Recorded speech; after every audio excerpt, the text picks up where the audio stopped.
Rakennustyöläinen seisoi ylväänä korkealla rakennustelineellä katsoen alas kaupungin vilinään. Hänen nimensä oli Henrik. Mies, vankka kuin kallio ja rohkea kuin karhu. Päivä päivältä hän nosti kiviä, muurasi seiniä ja loihti kaupungin ylpeyttä. Eräänä koleana aamuna, kun sumu peitti kaupungin kuin peite, Henrik kuuli hätähuutoja. Rikkoutunut silta oli vienyt mukanaan ihmisiä.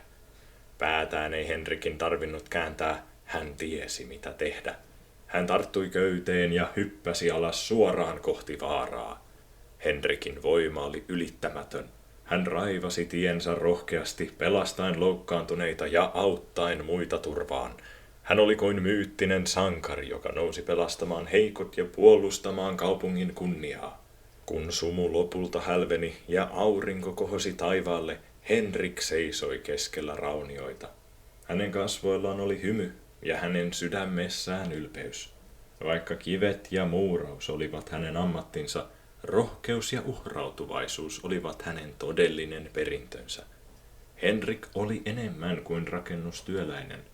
Hän oli kaupungin sankari, jonka tarina kantaisi ikuisesti.